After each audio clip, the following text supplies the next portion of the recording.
할렐루야, 복된 주일입니다. 오늘도 이 말씀을 접하는 여러분 모두에게 하나님의 크신 은혜와 사랑이 함께 하시기를 축복합니다. 자, 오늘은 지난주에 이어서 계속해서 아브라함의 인생 여정 가운데 아브라함이 두 번째로 제단을 쌓고 예배드렸던 베델로 우리가 함께 여행해 보려고 합니다. 지난주에 우리가 처음으로 아브라함이 하란을 떠나서 세겜 땅에 이르러서 그곳에서 이 땅을 주시겠다는 하나님의 약속의 말씀을 듣고 그 하나님의 약속의 말씀에 반응해서 처음, 인생에서 처음으로, 그래서 제가 그것을 인생 예배라고 표현을 했는데요. 정말로 아브라함이 인생 제단을 세겜 땅에 쌓았습니다. 자, 우리 창세기 12장 5절에서 7절 말씀 보면은요. 6절부터 보겠습니다. 아브라함이 그 땅을 통과하여 세겜 땅 모래 상수리 나무에 이르니 그때 가나안 사람이 그 땅에 거하였더라. 여호와께서 아브라함에게 나타나 가라사대 내가 이 땅을 내 자손에게 주리라 하신지라. 그가 자기에게 나타나신 여호와를 위하여 그곳에 단을 쌓고. 자, 이 아브라함처럼요. 우리도요. 우리의 예배 가운데 하나님의 말씀에 반응하는 것이 필요한 것이지요.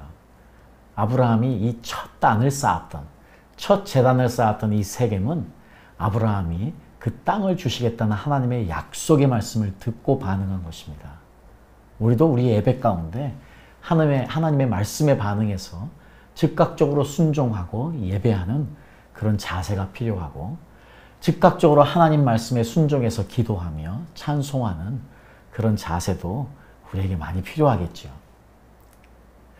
이 세겜 땅은 아브라함에게 있어서 아주 중요한 곳일 수밖에 없지요. 왜냐하면 아브라함이 하나님의 약속의 말씀을 듣고 하란을 떠나서 처음으로 도착한 것이고요. 그리고 그곳에서 처음 단을 쌓은 곳입니다. 자, 이렇게 중요한 세겜 땅은요, 야곱에게도 굉장히 중요했던 것 같습니다. 야곱이 형 에서를 피해서 삼촌 라반의 집에 갈 때에 바로 이 베델에서 잠을 자면서 하나님을 만났었고요. 하나님의 약속의 말씀을 들었었고요. 또 삼촌 라반을 피해서 이제 형에게 갈 때도요. 바로 이곳 베델에서 온 가족이 하나님께 단을 쌓고 그 전에 물론 이제 세겜에서 상수리 나무에 모든 우상을 덮어놓고 묻고 하는 사건이 먼저 있었지만요. 이 베델은 하나님을 특별히 예서를 만나기 위해서 가는 중에 또 만났던 우리 야곱에게 있어서는 아주 중요한 곳 아니겠습니까? 그래서 야곱이 요셉을 만났을 때 요셉에게 유언을 남기는데 바로 요셉의 뼈를 애굽에 묻지 않고 꼭 이 가나안 세겜 땅에 묻으라고 유언을 해서 실제로 이스라엘 백성들이 출애굽할 때에 요셉의 뼈를 가지고 와서 이 세겜 땅에 묻는 사실을 우리가 창세기에서 또 알 수 있죠. 자, 이렇게 이제 아브라함에게 또 야곱에게 요셉에게 이 세겜 땅은 아주 중요한 것이었는데요. 자, 그런 의미를 잘 알고 있던 여호수아도 사실 죽기 전에 마지막 유언 같은 그 언약을 갱신하는 것을 이스라엘 백성들과 함께 바로 이 세겜 땅에서 합니다. 이 세겜 땅에서 이스라엘 백성들을 모아놓고 우리를 여기까지 인도하시는 하나님 앞에 그분의 말씀대로 순종하자는 언약을 갱신하는 일, 지금 여호수아가 이 세겜 땅에 하고 있는 것이지요. 이 세겜 땅의 세겜의 땅 의미는 어깨, 짐을 지은 자. 자, 그러니까 이제 어깨와 짐을 지은 것, 이것이 연관이 될 수밖에 없고요. 그런데 이 세겜 땅 상수리 나무 아래 이르렀다고 특별히 성경은 기록을 하고 있습니다. 사실 이 상수리 나무가요, 그 당시에 유대 땅에서는 가장 흔한 나무였어요. 그러니까 어디를 가든지 이 상수리 나무는 항상 있을 수밖에 없었는데 이 창세기를 보니까 계속해서 아브라함이 상수리 나무 아래 이르렀다. 또 상수리 숲에서 여호와를 위해 단을 쌓았다. 또 숲을 근처에, 상수리 숲을 근처에 이르렀다. 자, 여호와께서 상수리 숲을 근처에 나타나셨다. 또 여호와의 섰던 곳 상수리 나무에 이르렀다 하는 이런 표현들이 계속해서 나오고 있어요. 야곱도요, 그 상수리 나무 밑에 모든 우상들을 다 묻어놓은 사건도 있었고요. 또 상수리 나무 밑에서 리브가의 유모인 드보라를 장사하기도 하고요. 자, 여호수아서에 보면은 상수리 나무 아래에서 여호수아가 하나님의 율법책에 기록되고 취하여 여호와 성소 옆에 상수리 앞에 세우면서 하나님의 언약을 이야기하는 장면도 나오고요. 어쨌든 지금 그 상수리 나무가 굉장히 중요하게 자주 등장하는 것은 분명한 이유가 있는 것 같습니다. 그래서 상수리 나무로 만들어진 것이 바로 십자가라는 말씀도 드렸고요. 그렇다면 이 세겜이라는 의미가 어깨, 짐을 지은이라는 뜻이라면 세겜과 상수리 나무는 뗄래야 뗄 수 없는 것이지요. 바로 그것이 십자가의 현장 아니겠습니까? 예수님께서 우리를 위해서 십자가를 지으셨고 그 십자가에서 돌아가셨고요. 자, 그 십자가는 상수리 나무로 만들어진 것이었고요. 지금 아브라함이 이 세겜 땅에 왔습니다. 상수리 나무에 이르렀다는 이 표현이 아마 앞으로 하나님 아버지께서 우리 구세주 예수 그리스도를 통해서 이루실 구원의 사건을 미리 예표하고 있는 것이 아닌가 분명히 생각해 볼 수 있는 것이지요. 어떻게 보면 아브라함이 아직은 보지 못하지만 앞으로 일어날 사건을 미리 경험하고 있는 것 아니겠습니까? 아브라함이 지금 처음으로 단을 쌓고 도착했던 가나안 땅, 세겜 땅, 그 상수리 나무가 앞으로 있을 하나님이 하실 놀라운 구원의 사건을 미리 예표하는 것이고 아브라함은 거기에서 처음 단을 쌓음으로 인해서 하나님의 은혜를 경험하고 하나님 말씀에 반응하는 놀라운 역사가 일어난 것이고요. 그런 의미에서 저희들도 예배를 드릴 때마다 이 아브라함이 처음으로 단을 쌓았던 이 세겜 여기로 가봐야 되겠습니다.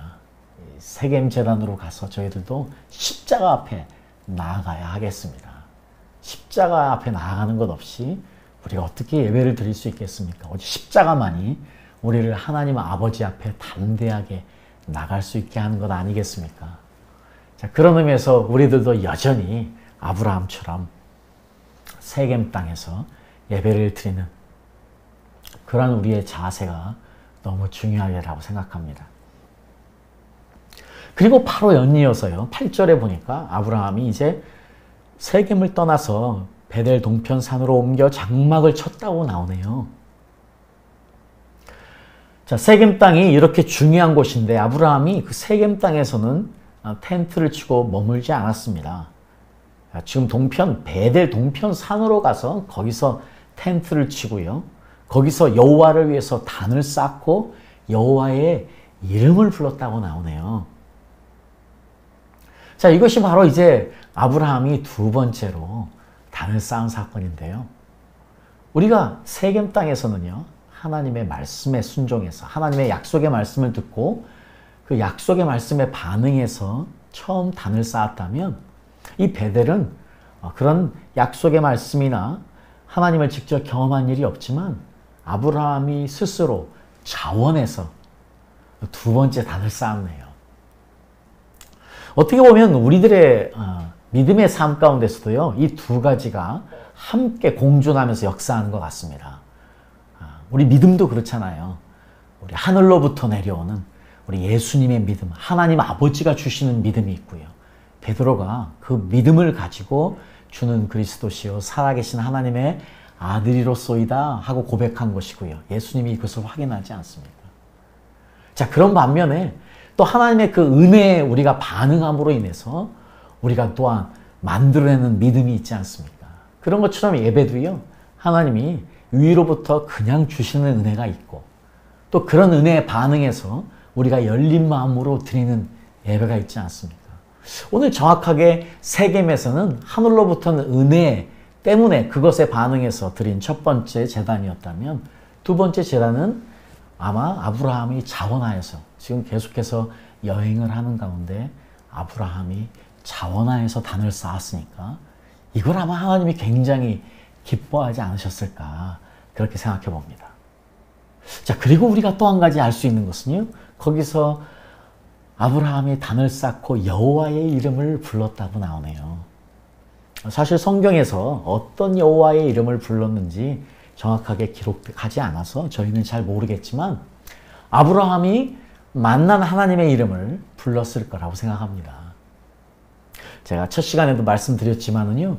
여러분 지금 아브라함은 초신자입니다. 아브라함은 아직 하나님이 누구신가를 정확하게 다 모르고 있는 상태에서 하나님의 말씀을 순종해서 하란을 떠났고요. 그리고 지금 여기 가나안까지 온 것 아니겠습니까? 여전히 하나님을 알아가는 단계인 것이지요.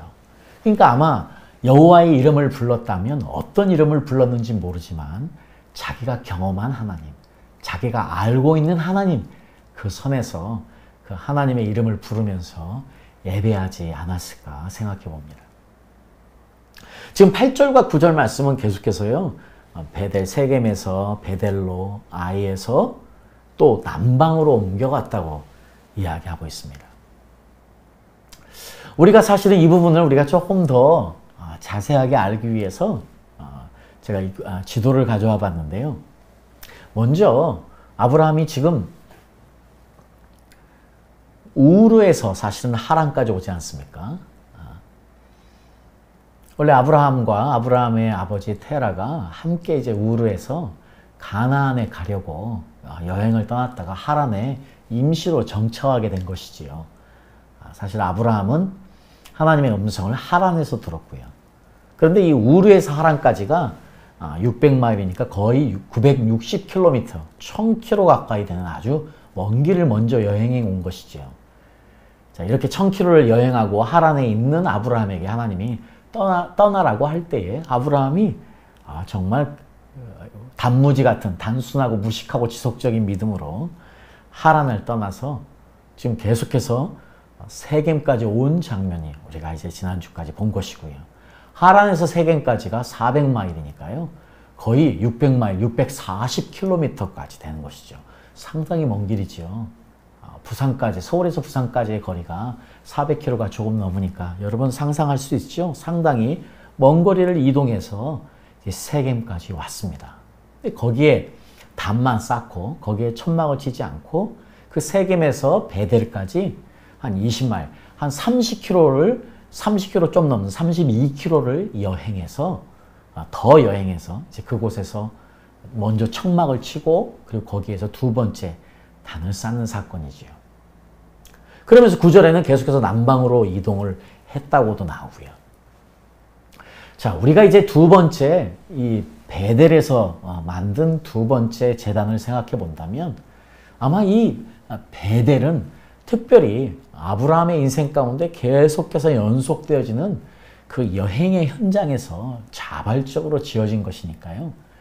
이 베델은 어찌 보면 지금 분명하게 하나님께서 아브라함에게 아브라함 너는 누구인가 하는 부분을 아마 분명히 각인시켜 주는 것이 아니었나 생각을 해봅니다.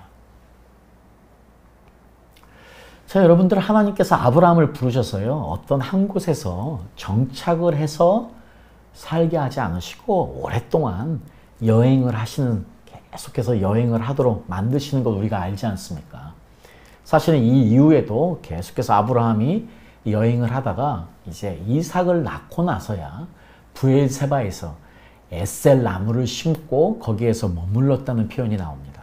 아마 나무를 심었다는 것은 상당히 오랫동안 머물 계획을 가지고 있었고요.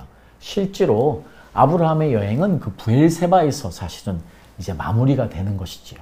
그 전까지 하나님은 계속해서 아브라함을 여행시키셨습니다.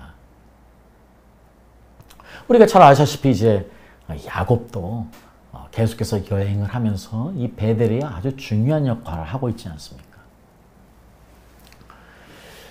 자, 우리 인생, 우리가 지금 이 땅에서 살아가는 우리의 모습이 여행자이지 않습니까? 나그네 같은 것이죠. 자, 이 부분을 저희들이 정말 명심해야 되는데 안타까운 것은 우리가 놓치고 산다는 것이지요. 특별히 우리가 이 땅에서 살아가면서 나그네로 살아가는 인생인데 우리가 살아가면서 우리가 당하는 어려움들이 참 많이 있습니다. 지금 아브라함도 이 베델에 와서요. 베델에서 지금 이제 천막을 치고 일정 부분 머물 계획을 가지고 있었는데 그 계획대로 잘 되지 않은 것 같습니다. 자, 문제는요. 지금 그 땅에 기근이 찾아왔습니다. 창세기 12장 10절에 보니까 지금 베델에서 단을 쌓은 그 후에 바로 그 땅에 기근이 있으므로 아브라함이 애굽에 우거하려 하여 거리로 내려갔다고 나오네요. 이는 그 땅의 기근이 심하였다고 나옵니다. 그렇습니다. 우리도 이 땅에 살아가는 동안에요. 사실은 애굽으로 내려가고 싶은 충동을 많이 느낄 것 같은데 아마 아브라함은 굉장히 두려웠던 것 같습니다. 왜냐하면 기근이 나면 당장 먹고 살 수가 없으니까요. 참 미래에 대한 불안함, 아마 이것이 애굽으로 내려가게 하지 않았나 생각합니다. 분명히 하나님은 이 세겜 땅에 이르렀을 때, 가나안 세겜 땅에 이르렀을 때 내가 너에게 이 땅을 주겠다. 자, 내가 너를 가나안으로 인도해서 이 땅에 주겠다. 이제 그때 분명히 말씀하셨는데 아마 그 땅에 지금 다가온 기근으로 인해서 어떤 두려움이 아브라함을 덮친 것 같습니다. 아브라함은 그것을 이길 수 없어서 자기의 본능대로 애굽으로 내려가게 되는 것이고요.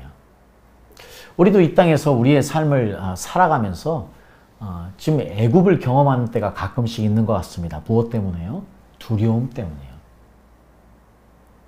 우리는 지금 어떤 두려움 때문에 지금 어려움을 당하고 어떤 두려움 때문에 그 두려움이 내 생각과 내 행동을 지금 좌지우지하고 있는지 한번 돌아볼 필요가 있을 것 같습니다. 특별히 우리 한국교회뿐만 아니고 온 세계교회는 지금 아마 지난 2, 3년 동안 우리와 함께 있었던 그 팬데믹 그것을 생각해 보지 않을 수 없지요. 우리는 이 바이러스라는 눈에 보이지 않는 바이러스로 인해서요. 우리 모든 인생이 교회 삶이나 이 모든 것들이 송두리째 뒤바뀌는 놀라운 변화를 지금 경험하고 있지 않습니까? 지금 그 두려움으로 인해서 일어난 사건들이거든요. 우리 한국교회도 오랫동안 예배드리지 못했습니다. 그리고 여전히 사람들은 그 두려움 때문에 마스크를 끼고 계속해서 살아가기도 하고요. 실제로 길거리에서는 마스크를 쓸 필요가 없지만 그리고 과학적으로 길거리에서 우리가 바이러스가 옮길 그런 어떤 것도 희박하기 때문에요. 길거리에서 마스크를 쓸 필요가 없는데 여전히 많은 한국분들은 길거리에서도 하물며 하다못해 걸을 때 산보를 나가서도 마스크를 쓰고 다니시는 분들을 보면서 우리가 참 두려움이 많은 민족이다. 특별히 건강에 대한 염려, 두려움이 많은 민족이다 하는 생각을 해보게 됩니다. 자, 한국교회도요. 어떤 면에서 이번 팬데믹을 통해서 애굽을 내려갔다 온 것 같습니다. 자, 베델은요. 베델은 하나님의 집입니다. 베델의 뜻은 하나님의 집입니다. 이 하나님의 집에 머물도록 되어 있었습니다. 아브라함은 적어도 하나님의 집에 머물 계획을 가지고 있었는데 이 기근이 문제였던 것이지요. 이 기근은 두려움을 낳았고요. 그 두려움 때문에 애굽에 가게 된 것이지요. 이런 것처럼 우리는 지금 어떤 두려움에 살고 있습니까? 제가 이제 추석 때문에 주위에 가까운 친인척들, 지인들을 좀 만나면서 특별히 안 믿는 분들을 만났더니 그 모든 화두가 그렇더만요. 나이가 좀 드신 분들이니까 앞으로 이제 그 은퇴 후에 살아갈 일들, 이미 은퇴를 하신 분들이지만 이제 앞으로 어떻게 살아갈 것인가 하는 일들. 지금 현재 가진 연금으로 어떻게 살아갈 것인가에 대한 그 미래에 대한 두려움이 아주 많으시더라고요. 혹시나 조금이라도 이제 이 재산이 있는 분들은 그것을 자녀들에게 어떻게 줄까 하는 고민이 많은 분들도 봤고요.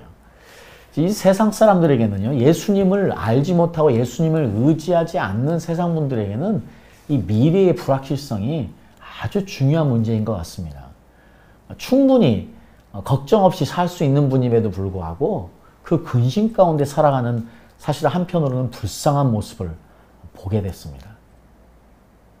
여러분들은 지금 어떤 근심 가운데 살아가고 있습니까? 지금 한국뿐만 아니고 온 세계가 이제 앞으로의 불확실성한 시대에 이제 어떻게 될 것인가 하는 두려움이 많은 시대를 우리가 살고 있습니다. 얼마 전에 그 태풍 때문에 경주나 포항은 아주 어려움을 겪었잖아요. 그리고 전 세계에서 일어나는 자연재해 현상들, 그리고 러시아와 우크라이나에 일어난 전쟁으로 인해서 지금 계속해서 닥쳐오는 그 인플레이션의 공포들, 또 앞으로 어떻게 될지 알지 못한 그런 경제적인 상황들, 이 모든 것들이 우리에게 두려움을 줄 수밖에 없지 않습니까? 자, 우리 그리스도인들에게 이 두려움은 어떤 의미일까요? 그것을 확인하는 방법은 이제 계속해서 다음 시간에 연이어서 이야기하겠지만, 우리가 이 땅에 어떤 존재로 부름을 받았는가를 확인하는 것부터 시작이 될 것 같습니다. 여러분, 우리가 혹시 두려움 가운데 깊이 잠재되어 있는 우리의 두려움이 우리의 행동과 우리의 생각을 좌지우지하고 있다면, 오늘 지금 우리는요, 아브라함처럼 다시 베델로 올라가야 합니다. 우리에게 필요한 것은요, 다시 하나님의 은혜입니다. 사실 이 초신자였던 지금 아브라함, 그 두려움이 겹쳤을 때 아무 생각 없이 무조건 본능적으로 애굽에 내려갔지 않습니까? 거기에 먹을 게 있으니까.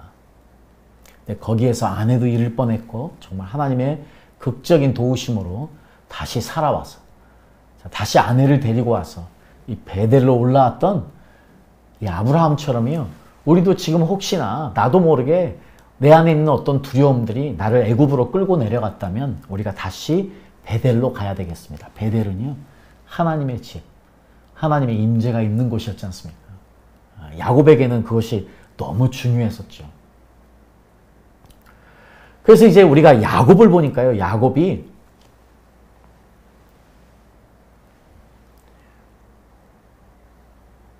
지금 형 에서가 너무 두려워서, 그래서 에서를 피해서 지금 삼촌 라반의 집으로 지금 가려고 하는 가운데 지금 베델에서 잠을 자게 되지요. 거기서 사닥다리가 오르락내리락 하는 것을 보게 되고요. 그러면서 하나님께서, 여호와께서 그 위에 서서 말씀하시는 것을, 나는 여호와니 너의 조부 아브라함의 하나님이요 이삭의 하나님이라, 너 누운 땅을 내가 너와 내 자손에게 주리라 하는 약속의 말씀을 듣게 되고요. 그래서 그곳에서 일어나서 그 이름을 베델이라고 하는 것이 사실은 야곱이 지은 이름 아니겠습니까? 너무나 잘 지었습니다. 하나님의 집. 자, 그러면서 만약에 하나님께서 계속해서 나를 보호해 주시면 하나님은 나의 하나님이 될 것이고 내가 11조를 드리겠습니다 하는 약속도 바로 이 베델에서 하게 되는 것이죠. 또한 라반의 집에서 계속해서 이제 연단 가운데 두 아내를 거느리고 야반 도주를 하게 돼서 이제 세겜으로 오고, 그리고 여러 가지 사건을 통해서 다시 하나님의 말씀을 듣고 베델로 올라가라고 할 때에 창세기 35장에 보니까요, 3절에 우리가 일어나 베델로 올라가자 나의 환난 날에 내가 응답하시며 나의 가는 길에 나와 함께 하신 하나님께 내가 거기서 단을 쌓으려 하노라 하매. 자, 지금 야곱이 이 베델로 다시 여호와의 말씀을 듣고 다시 올라왔습니다. 하나님을 만났던 그곳, 하나님의 약속의 말씀을 들었던 그곳에서 지금이요, 다시 한번 하나님을 만나는 야곱. 이 베델은요, 야곱에게 있어서는 정말로 가장 중요한 장소 아니겠습니까? 야곱은요, 사실은 에서를 피해서 자기 본토 친척을, 자기 집을 떠났을 때 이미 그 전에 아브라함과 15년 정도 같이 있었어요. 야곱은요, 충분히 아브라함을 통해서 이 세겜이 어떤 의미가 있는지, 또 이 베델은 어떤 의미가 있는지, 어떤 땅이었는지를 다 들었을 겁니다. 그런데 진짜로 하나님은 너무 놀랍게도요, 이 야곱에게도요, 똑같은, 아니면 더 큰 은혜를 주시네요.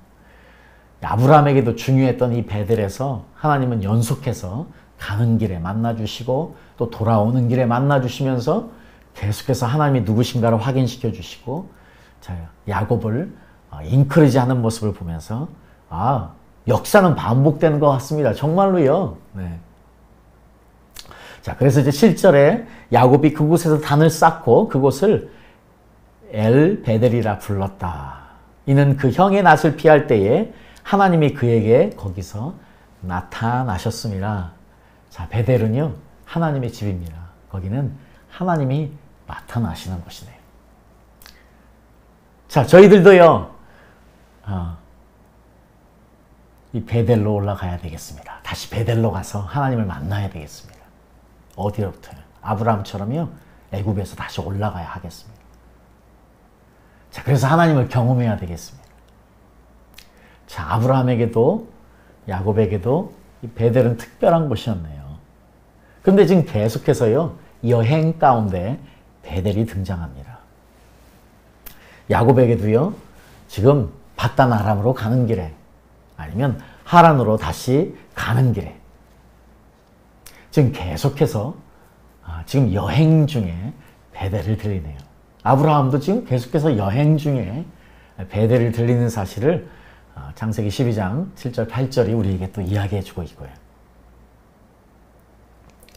자, 그래서 베델은요 마치 순례자 아브라함, 순례자 야곱을 이야기해 주는 것 같습니다. 우리 창세기 47장에 보니까요, 이제 야곱이 나중에 요셉을 통해서 온 가족이 애굽 땅으로 피난을 가게 되지 않습니까? 그곳에서 야곱이 바로 왕 앞에 서게 됩니다. 그 바로 앞에서 야곱이 자신을 이렇게 소개합니다. 자신의 나이가 몇 살이냐고 물었더니 9절에 보니까요, 내 나그네 길의 세월이 130년이니이다. 지금 자기의 인생을요 이야기할 때 그것을 뭐라고 표현하냐면 my pilgrimage, 내 나그네 길, 내 여행자로서의 길, 이렇게 표현하고 있습니다. 내 여행자로서의 길이 130년이었다고 자기의 인생을요 나그네로 표현하고 있습니다.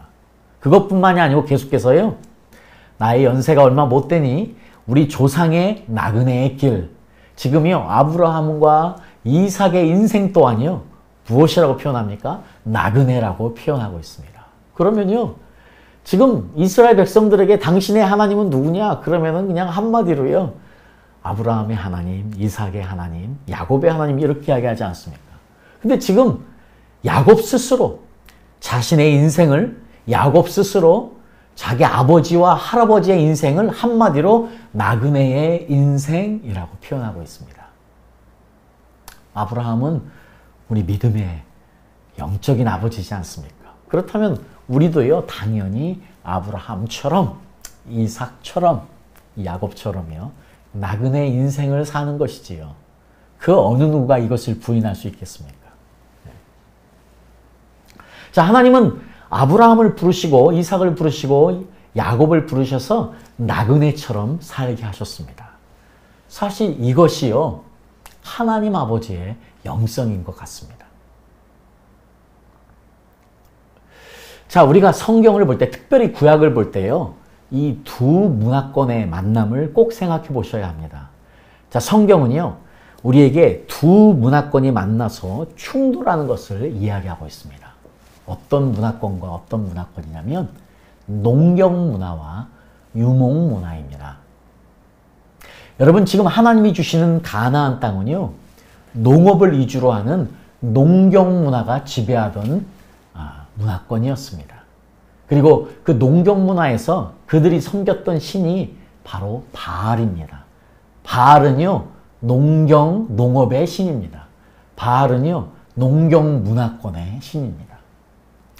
그런데 이 농경 문화에서 가장 강조하는 것은 바로 정착입니다. 그래서 농경 문화는요, 정착 문화입니다. 그런데 하나님은 지금 아브라함을 부르실 때, 이삭을 부르실 때, 야곱을 부르실 때 계속해서 여행하게 하십니다. 그리고 실제로 야곱 스스로도요, 자기의 인생을 나그네로 표현하지 않습니까? 이삭과 아브라함의 인생 역시 나그네로 표현하고 있고요. 실제적으로 아브라함은 아까도 말씀드렸지만 브엘세바에 이르기까지 계속해서 여행하는 것이 사실이고요.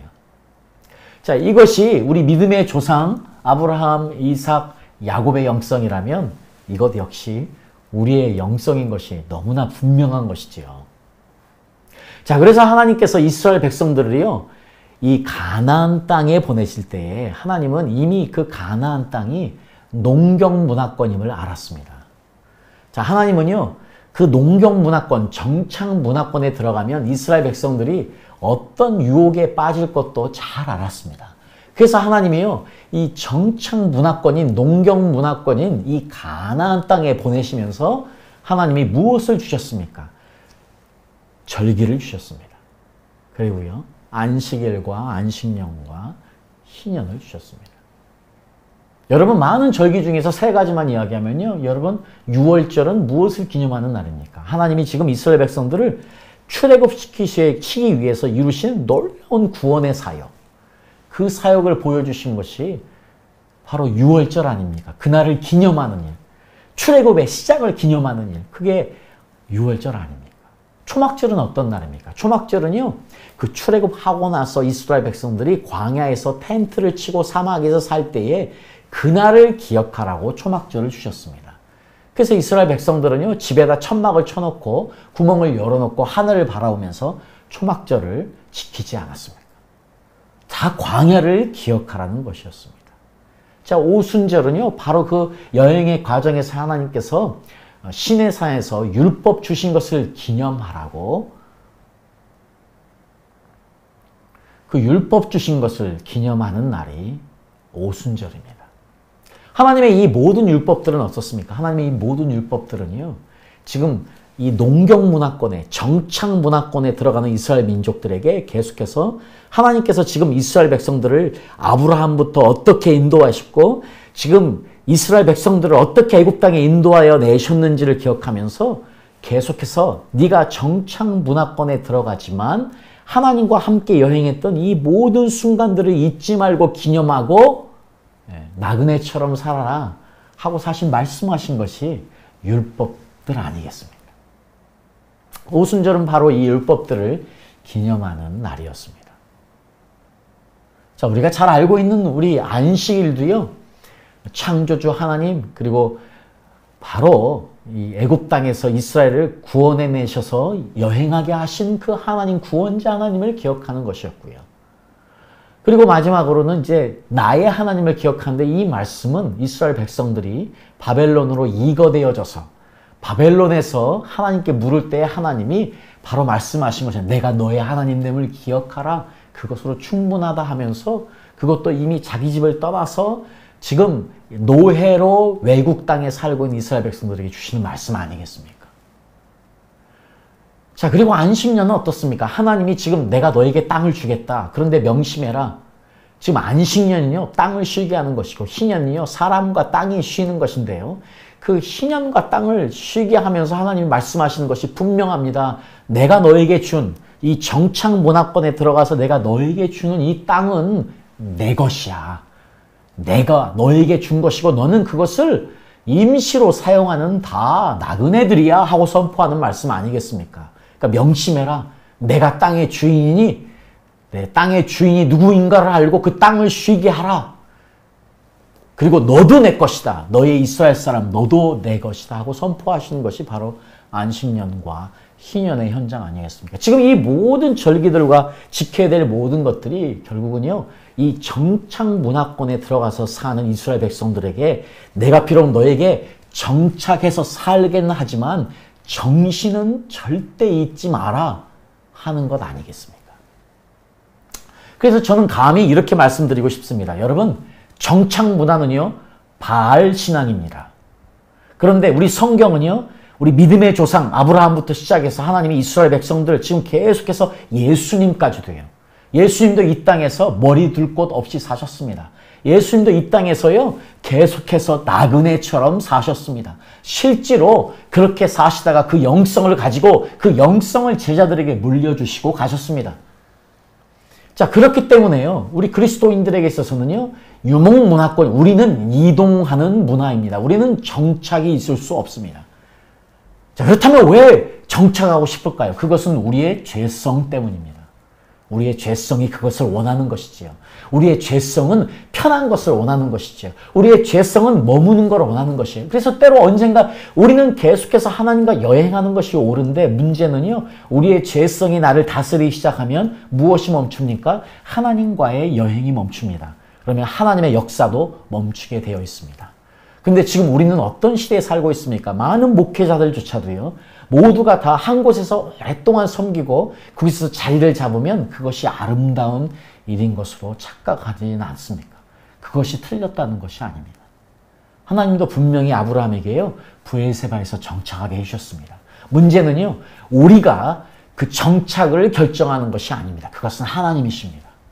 우리는 하나님이 이제 여기에 정착해, 여기서 너는 죽어야 돼 할 때까지 우리는 끝까지 계속해서 그때까지 하나님과 함께 여행하는 것입니다.